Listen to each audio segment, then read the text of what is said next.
大家好, 여러분 안녕하세요. 친절한 판매 서비스 증거 강사 김윤입니다. 자, 오늘 여러분들과 함께 배울 내용은 2과 您需要什么? 당신은 무엇이 필요하십니까? 라는 제목의 우리 생생회화 속 중요 표현 그리고 핵심 문법 연습해 보도록 할게요. 자, 생생회화 먼저 들어보겠습니다. 会话先生，您需要什么？我要大衣。这边请，您随便看看吧。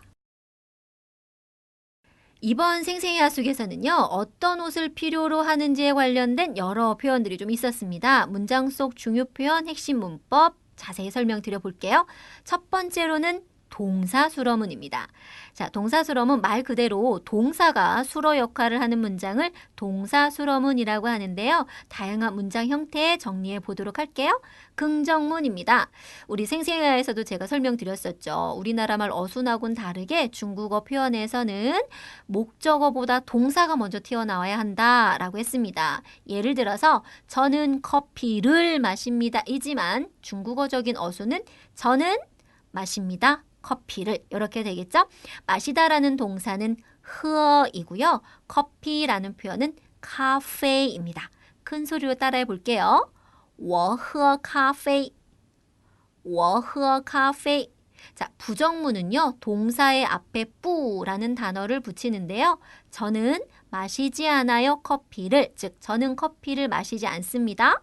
我不喝咖啡我不喝咖啡 자, 중국어 의문문은 영어라는 외국어하고 좀 비교하자면 너무너무나 간단합니다. 문장의 끝에 의문형을 만들어주는 단어 요 단어만 붙여주면 되거든요.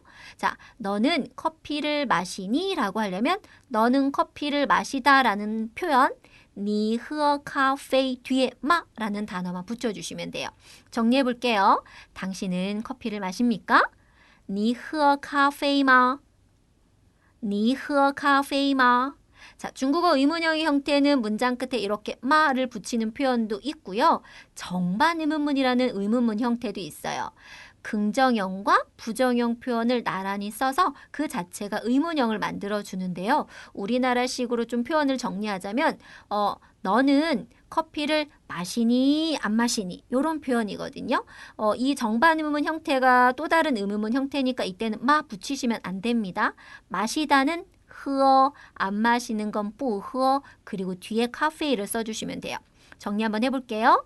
你喝不喝咖啡你喝不喝咖啡 자, 이때 여러분 뿌라는 단어는 몇 성? 그쵸? 4성이었는데 정반 의문문에서는 흐어, 뿌, 흐어 이렇게 하지 않고요. 가볍게 경성으로 읽어주시면 돼요. 자, 의문문의 마지막 형태로는 의문사를 이용을 하는 경우인데요. 앞서서 제가 생생회화에서도 간단하게 설명드렸죠. 중국어에서의 의문사, 의문문은 물어보고자 하는 그 성분, 그 자리에 위치를 하면 된다. 그래서 예를 들자면 당신은 마십니까? 무엇을? 이때 무엇이라는 의문사 什么였잖아요. 무엇을, 즉 목적어 자리에 위치하면 되는 거죠. 정리하면 당신은 무엇을 마십니까? 你喝什么?你喝什么? 자, 什么라는 의문사 자체가 의문문을 만들어 주고 있는 거거든요. 그렇기 때문에 문장 끝에 마 붙이시면 안 돼요. 꼭 기억해 주세요. 你喝什么?你喝什么? 당신은 무엇을 마십니까? 라고 이렇게 물어봐 주시면 됩니다. 자, 그럼 지금부터는 우리 싹싹 연습 통해서 좀 다양한 어휘로 연습을 좀 한번 해볼까요? 자, 이번 싹싹 연습은요. 동사수러문의 의문의 표현 그리고 부정의 대답 표현을 한번 연습을 해볼까 합니다. 자, 첫 번째는요. 저희 什么라는 의문사 활용해서 한번 물어볼게요. 당신은, 너는 무엇을 원합니까? 라고 물어보려고 합니다.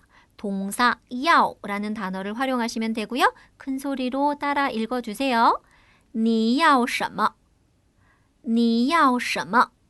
자, 두 번째는 당신은 무엇을 삽니까? 라고 물어보려고 합니다. 사다라는 동사는 买. 买. 전체 문장 갑니다. 你买什么?你买什么? 자, 세 번째로는 당신은 무엇을 주문합니까? 라고 물어보려고 하는데요. 주문하다라는 동사는 点, 点, 你点什么?你点什么? 자, 두 번째로 우리가 연습할 싹상 연습은요. 저희 의문형의 또 다른 형태인 문장 끝에 마 붙이는 걸로 한번 연습해 볼게요. 너는 음식을 주문하니? 뭐 이렇게. 당신은 음식을 주문합니까? 이렇게 하려고 하거든요. 자, 음식, 요리라는 단어는 차이입니다. 요리를 주문하다라는 동사는 아까 디엔이었으니까 음식을 주문하다라고 표현하려면 点菜, 点菜. 그러면 마라는 단어 문장 끝에 붙여서 연습 한번 해볼게요. 你点菜吗?你点菜吗? 자, 그리고 당신은 중국에 갑니까? 이런 걸 한번 물어보려고 하는데요. 가다라는 동사는 去, 중국이라는 단어는 中国, 중국을 가다라는 표현은 去中国, 去中国. 자, 전체 문제 한번 연습해 볼게요. 당신은 중국에 갑니까? 你去中国吗?你去中国吗? 자, 이거에 대한 대답은 저희 부정형으로 한번 연습해 볼게요. 부정형은 동사 앞에 뿌만 붙이면 되니까 저는 음식을 주문하지 않습니다. 라고 표현하려고 합니다. 我不点菜,我不点菜. 자, 그리고 뭐 앞에서 너는 중국에 가니? 당신은 중국에 갑니까? 라는 질문의 대답형으로 저는 중국에 가지 않아요. 라고 표현하려고 합니다. 我不去中国,我不去中国. 자, 이때 여러분 소리를 들으셨을 때 我不去 이렇게 하지 않았죠? 去, 가다라는 동사가 사성의 성조를 갖고 있기 때문에 뿌라는 단어의 성조가 이성으로 바뀌어요. 그래서 가지 않는다라고 표현하려면 不去, 不去 이렇게 표현을 해주시면 돼요. 자, 계속 이어서 우리가 함께 배워볼 표현은 동사 중첩과 라는 어기조사입니다. 이것도 저희 생생회에서 제가 좀 자세하게 설명드렸던 기억이 나는데요. 동사를 두 번 중첩하는 여러 이유들 중에 가장 큰 거는 아무래도 중국인들의 말 표현에 일반적인 습관이 가장 크다고 보시면 돼요. 그리고 동사를 중첩해서 표현하면 우리말의 의미로는 좀 무슨 동작 해보다. 시도의 의미도 있고요. 그냥 가볍게 좀 무슨 동작하다. 이런 의미로도 사용이 되기도 하거든요. 동사 중첩의 이 다양한 형태를 지금부터 한번 정리해 보도록 할게요. 동사 중첩의 형식은요. 크게 이름절, 즉 하나의 음절로 이루어진 동사, 그리고 이음절로 이루어진 동사, 이렇게 중첩 형태가 나뉘어지게 되는데요. 우선 하나의 음절로 이루어진 동사 중첩 형식은요. 여기에서 두 가지 형식으로 나뉘어져요. 자, 가장 간단한 건 그냥 동사 두 번 반복하는 겁니다. 자, 저희 생생회에서 칸이라는, 보다라는 동사 중첩 어떻게 했죠? 칸칸, 칸칸. 이때 두 번째 음절은 칸칸. 사성으로 그대로 하시면 안 되고 경성으로 읽어줘야 한다고 했죠? 칸칸, 칸칸. 이렇게 하는 첫 번째 방법이 있고, 그리고 중첩하는 동사와 동사 사이에 중간에 숫자 1, 중국어 발음으로는 이걸 넣어서 말하기도 하는데요. 자, 예를 들어서 아까 보다라는 칸을 활용하면 칸이 칸, 칸이 칸. 좀 보다라는 표현으로 돼요. 원래 이열산스 할 때 이거 원래 일상이었잖아요. 근데 동사 중첩 사이에 이렇게 사용이 될 때는 칸, 이렇게 제가 이렇게 안 읽었죠. 칸이 칸이라고 한 것처럼 가볍게 이 한일자는 경성으로 표현해 주시면 됩니다. 자, 동사 중첩 또 다른 형식. 지금까지는 이름절 형태 봤는데 이음절 동사도 당연히 있죠. 이음절 동사 중첩은 아주 간단해요. 그냥 두 번씩 반복해 주시면 돼요. 예를 들어서 공부하다라는 동사 이음절로 됐거든요. 学习, 学习. 공부 좀 한다 이렇게 표현하려면 총 공부한다 라고 하려면 이걸 그냥 두 번 반복해서 学习, 学习. 성조 변화 없어요. 그냥 그대로만 중첩해 주시면 돼요. 자, 그리고 조금 전 설명드렸던 동사 중첩 표현과 함께 문장의 끝에 어기조사 빠 요걸 좀 같이 쓰게 되면 좀 무슨 동작 하세요. 좀 무슨 동작 합시다. 이런 의미로도 바뀌어지게 되거든요. 예를 들자면 칸칸바. 칸칸바 하면 좀 보세요. 좀 봅시다. 라는 표현으로도 사용이 돼요. 자, 그러면 제가 계속해서 문장의 끝에 쓰여서 이 바라는 어기조사가 이렇게 제가 설명을 드렸는데 어기조사가 도대체 무엇이냐? 이 어기조사는요, 특징이 문장의 끝에 쓰입니다. 문장의 끝에 쓰여서 뭐 의문도 나타내기도 하고요. 뭐 때로는 명령도 나타내기도 하고요. 당연히 감탄을 나타내는 어기도 있습니다. 그런데 저희가 지금 이번 시간에 배운 어기조사 이 바는요, 보통 뭐뭐 합시다, 제안 혹은 뭐 청유 혹은 권하는 권유, 때로는 명령 이런 의미를 나타냅니다. 각각의 좀 예를 좀 한번 들어볼게요. 당신 요거 사세요, 뭐 사세요 이렇게 권할 때 니 마이바, 니 마이바 이렇게 표현할 수가 있고요. 문장 끝에 봐 지금 저희가 쓴 거예요. 우리 삽시다 이렇게 청할 때는요. 我们买吧我们买吧 자, 이렇게도 쓰고요. 때로는 이 바가 또 문장 끝에 쓰여서 의지를 나타낼 수도 있습니다. 제가 살게요.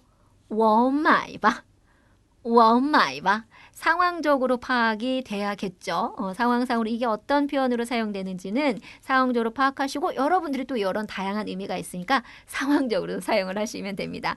자, 그러면 지금부터는 싹싹 연습 통해서 좀 다양한 어휘로 조금 더 한번 연습을 좀 한번 해볼게요. 자, 기본 우리 패턴은요. 편하게 좀 뭐뭐 하세요. 즉, 随便 동사 중첩파 요 형태로 한번 가볼게요. 편하게 좀 맛보세요. 이렇게 표현하려고 합니다. 맛을 보다 라는 동사는 尝입니다. 동사 중첩으로 연습할 거예요. 큰 소리로 따라해 주세요. 随便尝尝吧随便尝尝吧 자, 두 번째는 편하게 좀 입어보세요 라는 표현으로 어떤 동작을 시험 삼아서 해보다라는 동사 是요 표현을 동사 중첩으로 활용해 보도록 하겠습니다.